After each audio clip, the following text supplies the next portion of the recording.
नमस्कार नमस्कार दोस्तों, बहुत दिनों से मैं इस सीरीज़ को कंप्लीट करना चाहता था, बीच बीच में ड्रिफ्ट हो जाते थे। ये सीरीज़ है स्केल अप 2। बिज़नेस को कैसे आप स्केल करते हैं, ये ना एकदम मैप की तरह है। अगर आपको एक बहुत बड़े शहर के बारे में गलियां नहीं पता तो आप ट्रैफिक में फंस जाएंगे। ऐसे ही बिज़नेस भी एक तरह का ट्रैफिक वाला शहर है जिसमें आपको गलियां पता होना चाहिए, सीक्रेट रोड्स पता होना चाहिए। तो इसमें कुछ इंपॉर्टेंट चैप्टर्स हैं। मैं चाहता हूँ उन चैप्टर्स का नाम आपने लिखा हो तो बताइए। सबसे पहला चैप्टर कौन सा है Garima? Getting to know. Very good. Second chapter क्या है Aman? Do things that don't scale. Third chapter क्या है Shrish? What's the big idea? Fourth chapter क्या है Shravan? The never ending project culture. Very good, the never ending project culture. Fifth chapter क्या है Garima? Growing fast. Growing fast, growing slow. और six chapter जो हम अभी पढ़ रहे हैं उसका नाम क्या है Vaibhav? Learn to unlearn. Learn to unlearn. इसके बाद कौन सा चैप्टर पढ़ेंगे Aman? Watch what they do, not what they say. इतनी इंपॉर्टेंट चीज उसमें पढ़ने वाले हैं, गूगल ने कैसे गूगल बनाया उसके बारे में। और एक सॉफ्टवेयर इंजीनियर के लिए तो मस्ट है। और सच्ची बता रहा हूं, जब मैंने वो सुना ना तो मुझे लगा यार मुझे ना बैकएंड चाहिए, बैकएंड वाला चाहिए। खाली फ्रंट एंड से काम नहीं चलेगा, बैकएंड सबसे दुनिया का जीनियस आदमी मेरे लिए काम करना चाहिए। 8th चैप्टर क्या है Shravan? The art of the pivot. The art of pivot. अगर ये नहीं पता तो बस घूमते रहोगे एक ही गली में से बगल में शिफ्ट नहीं करोगे बिजनेस में। और 9th चैप्टर क्या है Shrish? lead again. Lead again. अगर यहाँ पर हमको 10,000 लोगों की कंपनी बनानी है तो कम से कम 5,000 तो लीडर ही चाहिए। एक के नीचे अगर 2 या 3 लीडर भी हों तो भी आपको 5,000 लीडर चाहिए। उन 5,000 के लिए कम से कम आपको 200-300 ऊपर के लीडर चाहिए। इसलिए लीडिंग को अच्छे से समझिए। यहाँ तो एक आदमी को एक लड़की बेचारी या दोनों आपस में एक दूसरे को लीड ही नहीं कर पा रहे हैं, और जो लोग नहीं कर पा रहे हैं वो अपना चीची पिची पिचिर कर रहे हैं, लीड नहीं कर रहे हैं। इसलिए लर्न टू लीड अगेन, ये इसमें लीडरशिप के बारे में सीखेंगे। और लास्ट चैप्टर बताओ क्या है? The Trojan horse. The Trojan horse. आज हम लोग पढ़ने वाले हैं किस तरह से बिल गेट्स ने लर्न टू अनलर्न किया। दुनिया का रिचेस्ट मैन, वो भी आपसे ज़्यादा बेवकूफ़ है, सीखता है उसके बाद भूल जाता है। नहीं, समझदार है, वो लर्न टू अनलर्न करता है। देखते हैं कैसे। शुरुआत के दिनों में बिल गेट्स को लगता था अरे यार कुछ भी चीज़ प्रॉब्लम हो सॉल्व कर सकते हैं, एकदम अमन की तरह कि कोई भी प्रॉब्लम हो उसको हम सॉल्व कर सकते हैं। अर्ली बिल गेट्स बोलते हैं मैं शुरुआत में कोई भी प्रॉब्लम मुझे दे दो मैं उसमें कूद जाता था, डाइव जैसे समुद्र के अंदर कूदते हैं वैसे कूद जाता था। चाहे वो इंजीनियरिंग की प्रॉब्लम हो, चाहे वो ह्यूमन रिसोर्स की प्रॉब्लम हो, HR की प्रॉब्लम हो, किसकी? HR की, या तो सेल्स की प्रॉब्लम में उसमें घुस जाता था।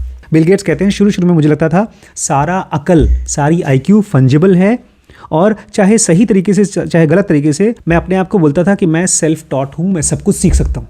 इतना एम्बिशन और इतना कॉन्फिडेंस था इस आदमी के अंदर में, कोई भी डोमेन हो मैं उसमें सिखा सकता हूँ अपने आप को।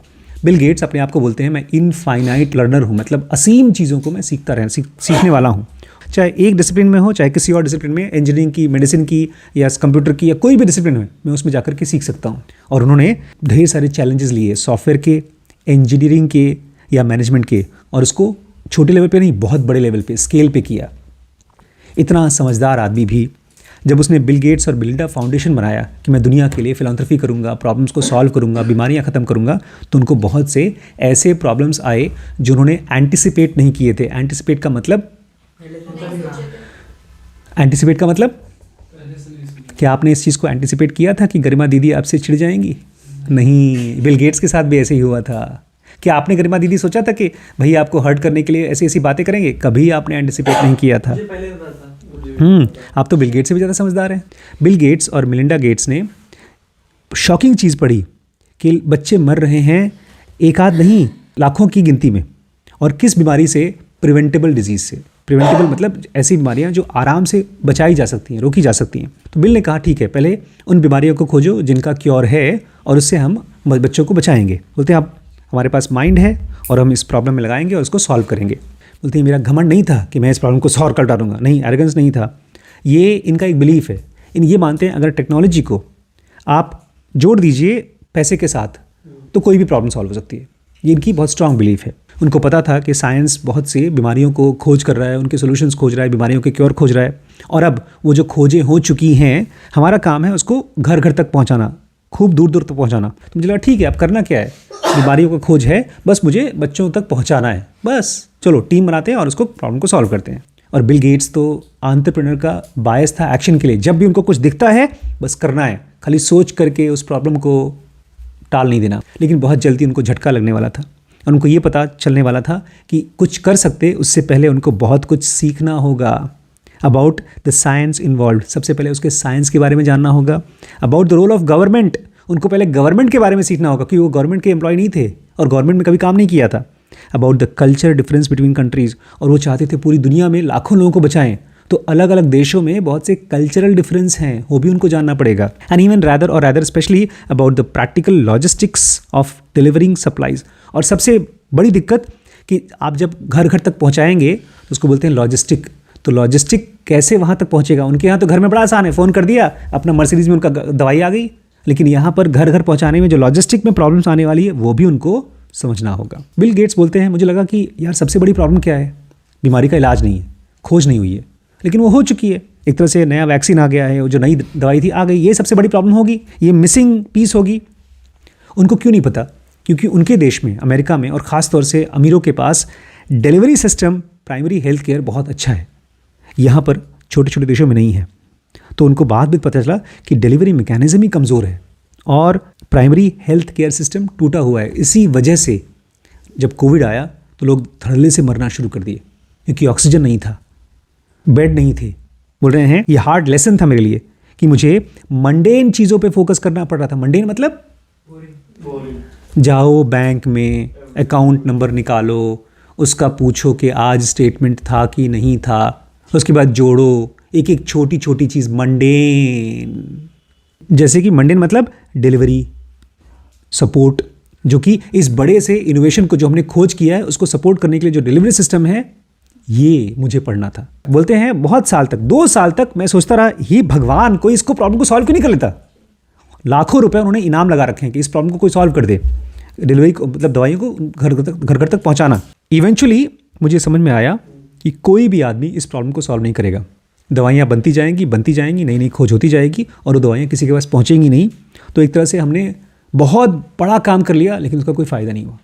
दवाइयाँ हैं और मर रहे हैं लोग, और दवाइयाँ बना लो और मर रहे हैं लोग। एक लर्निंग होती है और एक लर्निंग कर्व होता है। जब आप कोई सीखते हैं तो उसमें कोई बड़ा काम करने के लिए मल्टीपल चीज़ें सीखनी होती हैं, तो वो कर्व होता है। अगर उसको आप बहुत दिनों में सीख रहे हो तो लर्निंग कर्व जो होता है वो हॉरिजॉन्टल होता है, मतलब बेचारा एकदम नीचे नीचे चल रहा है। और अगर आप बहुत तेज़ी से सीख रहे हैं तो उसको बोलते हैं स्टीप। लेकिन ये आसान नहीं होता। जैसे आज अगर मुझे कोडिंग सीखना हो तो मेरे लिए लर्निंग कर्व बहुत स्टीप है, मतलब ऐसी चढ़ाई जो बहुत सांस फुलाने वाली चढ़ाई। बोलते हैं बिल गेट्स के लिए और मिलिंडा के लिए और उनके फाउंडेशन के लिए लर्निंग कर्व बहुत स्टीप था, बहुत ज़्यादा कुछ सीखना था बहुत कम टाइम में। Understanding how to work in poor countries, कैसे गरीब देशों में काम किया जाता है, एंड गेट थिंग्स डिलीवर्ड, और कैसे वहाँ तक उनको दवाइयाँ पहुँचाई जाएँ। That hadn't been the area of specialisation at Microsoft. ये चीज़ें माइक्रोसॉफ्ट में कभी पढ़ी नहीं थी लोगों ने, खाली सॉफ्टवेयर कोडिंग ये सब जानते थे। हायरिंग स्मार्ट इंजीनियर्स वॉज, हाँ दुनिया भर के जो सबसे अच्छे इंजीनियर्स हैं ये उनको इंटरव्यू करके उनको तो हायर कर सकते थे, लेकिन एक गाँव में एक बच्चे को दवाई कैसे पहुँचाया जाता है ये उनकी स्पेशलाइजेशन नहीं थी। इसके अलावा बिल गेट्स को अपने आप को डुबाना पड़ा, इमर्स करना पड़ा प्रोडक्ट्स में और फार्मास्यूटिकल बिजनेस में, किस तरह से दवाइयाँ बनती हैं और किस तरह से फार्मास्यूटिकल बिजनेस होता है। और फिर मैंने दिमाग लगाना शुरू किया कि जो भी ढेर सारी कंपनीज़ हैं उसमें से कौन सी कंपनी इसको बेस्ट कर रही है। मैं जानना चाहता था कि सबसे अच्छा डिज़ाइन किसका है, और मैं ये भी देखना चाहता था कि फार्मा कंपनीज़ में कौन से लोग हैं जो इसको सबसे अच्छे तरीके से कर रहे हैं, ताकि हम वहाँ से उनको निकाल सकें और इस दवाइयों को पहुँचाने वाले काम में उनको लगा सकें। और मैं चाहता था जो पुरानी फार्मा कंपनीज़ हैं, दवाइयों की कंपनीज़ हैं, जितनी दवाइयाँ वो बना रही हैं उससे ज़्यादा दवाइयाँ हम बनाएं। इसलिए बिल गेट्स को, आपको और मुझको नहीं, हम लोग तो बहुत कुछ जानते हैं, बेचारा बिल गेट्स जिसको कुछ नहीं पता उसको पढ़ना पड़ा। एग्जिस्टिंग मॉडल्स को पढ़ना शुरू किया, कौन कौन सी कंट्रीज़ अच्छा काम कर रही हैं। देखा आपने उनका इंस्टाग्राम पेज देखा है बिल गेट्स का, वो हर हफ्ते या कुछ रेगुलर टाइम पर हीरोज़ निकालते हैं। वो जाते हैं किसी देश में, कोई आदमी किसी हॉस्पिटल को चला रहा है, कोई NGO चला रहा है, कोई नया रिसर्च कर रहा है, उसको जा करके उसको हीरो की तरह अपने इंस्टाग्राम पर डालते हैं। तो मुझे आ रहा है देखने के लिए कि कौन कौन अच्छा काम कर रहे हैं, कौन कौन से लोग बीमारियों को कॉम्बैट कर रहे हैं, लड़ाई कर रहे हैं और किस तरह से कर रहे हैं। और मैंने पीछे जाना शुरू किया हिस्टोरिकल प्रॉब्लम्स में, जैसे कि हमने कोस्टा रिका को समझा, श्रीलंका को पढ़ा, और जो कभी प्रेजेंटली कुछ कंटेम्प्रेरी कंट्रीज़ हैं जिसमें बहुत बड़ी प्रॉब्लम्स हैं, अफ्रीकन कंट्रीज़, उनको कहते हमको कुंजी कैसे मिली इस प्रॉब्लम को सॉल्व करने के लिए। हमने स्टोरीज़ बताना शुरू किया हीरोज़ का कि ये आदमी को देखो, इसने बड़ी प्रॉब्लम सॉल्व की तुम्हारे देश में, और ये चीज़ हमने सिस्टम बना दिया कि लोगों को कहानियाँ बताओ। इसी से हमको ये प्रॉब्लम सॉल्व करने की कुंजी मिली। बोलते सारी इश्यूज़ में सबसे बड़ी इशू थी डिलीवरी प्रॉब्लम। हमारी भी वही सबसे बड़ी इशू है। हमारे यहाँ जब कलेक्शन के बॉयज़ में हम डालते हैं सैंपल, जाओ ले आओ, तो कुछ आता ही नहीं। ये साल भर से 2 साल से प्रॉब्लम है। इसको टेक्नोलॉजी से हम सॉल्व करने की कोशिश चाहते हैं, लेकिन नहीं कर पा रहे हैं, हमारे पास टेक्नोलॉजीज नहीं है। बिल के दिमाग में एक और क्वेश्चन आया कि एक ही देश में, पूरा देश एक ही है, लेकिन किसी जगहों पर तो दवाई पहुंच जाती है, डिलीवरी हो जाती है, लेकिन कहीं नहीं पहुंचती। तो ऐसा क्यों है? जैसे कि आप एक घर है, उसमें किसी पाइप में तो पानी चला गया, किसी पाइप में नहीं जा रहा है। उनको फिर बाद में समझ में आया कि ये सब गवर्नमेंट की वजह से है। बोलते हैं कहीं कहीं पर तो गवर्नमेंट, जो अमीर देश हैं या कहीं कहीं मिडिल इनकम की जो कंट्रीज़ हैं, वहाँ पर भी बहुत अच्छी गवर्नमेंट है। बोलते हैं अभी भी हम लोगों को, आम आदमी को पता नहीं कि गवर्नमेंट हमारे लिए कितना स्ट्रेंथ प्रोवाइड करती है। वो हमको बहुत अच्छा वाटर सिस्टम देती है, बिजली का सिस्टम देती है, एजुकेशन सिस्टम देती है, और जस्टिस सिस्टम वो देती है। और ये चीज़ें बहुत बहुत इम्पॉर्टेंट चीज़ें हैं, ये अभी भी हम लोगों को नहीं पता। लेकिन जब आप गरीब देशों में जाएंगे तो आप देखेंगे गवर्नमेंट में लोग काम करते हैं, लेकिन सैलरी नहीं मिलती। अगर गवर्नमेंट के पास पैसे आ गए दवाइयों के लिए, वैक्सीन के लिए, जिससे लाइफ बचती है, लेकिन वो फंड्स पहुंचते नहीं लोगों के पास। They could even be stolen. बहुत बार तो चोरी हो जाता है। और आप जब इसको स्टडी करना शुरू करेंगे तो आप बड़े शॉक्ड हो जाएंगे कि कितनी बुरी हो सकती है गवर्नमेंट। तो ये चीज़ें बिल गेट्स को परेशान कर रही हैं। इस बड़ी प्रॉब्लम को सॉल्व करने के लिए, डील करने के लिए बिल गेट्स को अनलर्न करना था। जो जानते थे उसको भूलना था। पहले उनको लगता था गए, गवर्नमेंट को बोला, काम कर दिया, लेकिन उस चीज़ को उनको अनलर्न करना था। जो बिल ने सालों साल काम किया था गवर्नमेंट के साथ में, तो वो गवर्नमेंट के एडवाइज़र थे, उनके साथ एलाई नहीं थे, उनके साथ मिलकर के काम नहीं कर रहे थे। वो खाली बताते थे गवर्नमेंट को क्या करना चाहिए, क्या नहीं करना चाहिए। लेकिन अब पहली बार गवर्नमेंट के साथ हाथ मिला करके उनको काम करना था। अब उनको ये जानना था कि कैसे ये लाइफ सेविंग ड्रग्स को गवर्नमेंट की मदद से घर घर पहुँचाएँ। अब जैसे आपकी केस में ये गवर्नमेंट हो गई, इनके पास टाइम नहीं है, बहुत बिजी हैं। तो अब बिल गेट्स बोलते हैं कि क्या आप गवर्नमेंट को स्टेप अप करा पाएंगे और जो उसका काम है उसे करवा पाएंगे, या आप उनको बाईपास करके अपना काम किसी और तरीके से करेंगे? ये सवाल है आपके केस में। बोलते हैं बिल गेट्स को बाद में समझ में आया कि हमको भैया गवर्नमेंट को स्टेप अप कराना पड़ेगा। It's the only long term solution. यही केवल एक लॉन्ग टर्म सोल्यूशन है। और भैया एक आध गवर्नमेंट नहीं है, ढेर सारी गवर्नमेंट। और गवर्नमेंट के एम्प्लॉय को कभी आप देख लीजिए, काम ही नहीं करना चाहते। उनको भैया काम कराना है, तो इसके लिए बिल गेट्स को ह्यूज लर्निंग कर्व था। उन्होंने देखा हर देश में अलग ही प्रॉब्लम है और हर देश अपने अलग तरीके से सॉल्व करती है। कुछ कंट्रीज़ थी बोलती हाँ आओ हमको हेल्प करो, हम भी तुम्हें हेल्प करेंगे। एग्जाम्पल के लिए यूथोपिया एक ऐसी देश है जहाँ पर बहुत गरीबी है। तो उसके जो प्रेसिडेंट थे, वो प्राइम मिनिस्टर, वो चाहते थे कि हाँ आइए और हमको हेल्प करिए हेल्थ सर्विस ठीक करने में। तो उनके साथ हमने उनका हेल्थ सिस्टम बनाया और उनको एग्रीकल्चर सिस्टम, खाने पीने का जो सिस्टम था, उसको भी ठीक करने में हमने हेल्प की उनकी। और उससे हमने सीखा, एक गवर्नमेंट के साथ काम करके हमने सीखा कि बाकी गवर्नमेंट के साथ कैसे काम कर सकते हैं। लेकिन जब हम नाइजीरिया में गए तो वहाँ तो बहुत अलग सीन था। और वहीं नाइजीरिया में दुनिया के सबसे ज़्यादा, आधे पोलियो के केसेस वहीं हो रहे थे। और ख़ास तौर से इसलिए क्योंकि वहाँ पर वैक्सीन्स नहीं पहुँच पा रही थी, खास तौर से कंट्री के एकदम नॉर्थ साइड में, उत्तर साइड में। तो उस कंडीशन में इन्होंने गवर्नमेंट को बाईपास करके एक सिस्टम बनाया और उसमें उन्होंने 2 लाख लोगों का, वॉलंटियर्स का हेल्प लिया। और इन लोगों ने 2 लाख लोगों ने मिलकर के 45 मिलियन बच्चों को इम्यूनाइज़ किया था, वैक्सीन दी थी। और इसकी वजह से जो बीमारी थी उसमें बहुत बड़ी चोट लग गई, बीमारी कमज़ोर हो गई। नाइजीरिया ने पिछले 3 साल में एक भी नया केस पोलियो का नहीं रिकॉर्ड किया। लेकिन ये चीज़ ऐसा नहीं कि एक बार आपने कर लिया तो काम हो गया, इसको आपको करते रहना पड़ेगा। लेकिन सबसे बड़ी चैलेंज ये है कि जो चीज़ें आज कर रहे हैं उसका एक लॉन्ग टर्म पे ऑफ हो। मैंने आज आपको मोटिवेट कर लिया, आज बात खत्म हो गई, ऐसा नहीं है, आपको लॉन्ग टर्म रिजल्ट चाहिए। बोलते हैं एक तरफ तो हमने बायोलॉजी को और रिसर्च को बहुत अच्छे से कर लिया है ताकि हम वैक्सीन्स को खोज सके, वो बहुत अच्छे से चल रहा है। बोलते लेकिन अभी तक कुछ ऐसी बीमारियां हैं जिसकी वैक्सीन हम नहीं खोज पाए हैं, जैसे HIV की वैक्सीन हो गई या TB की वैक्सीन हो गई, ये हम नहीं खोज पाए हैं। अभी उसमें भी शायद 10 से 15 साल लगेंगे। इसलिए जो हमने पढ़ा था स्केल अप में, डिलीवरी सिस्टम को अगर अच्छा कर लेंगे तो जितनी भी दवाइयाँ हमारी बनती जाएंगी फ्यूचर में, वो सब हम पहुँचा सकते हैं। Bill has the long view of the mind now. Bill के पास एक लॉन्ग टर्म व्यू है, knowing how long it takes to set up the right system and relationship. वो अब जान सकते हैं कि कितना टाइम लगेगा किसी भी सिस्टम को सेटअप करने के लिए, गवर्नमेंट के साथ या लोगों के साथ रिलेशनशिप बनाने के लिए। लेकिन ये सब कैसे हुआ? ये उनके एम्बिशन की वजह से हुआ। पिछले 20 सालों में जितने बच्चे मरते थे वो आधे हो गए।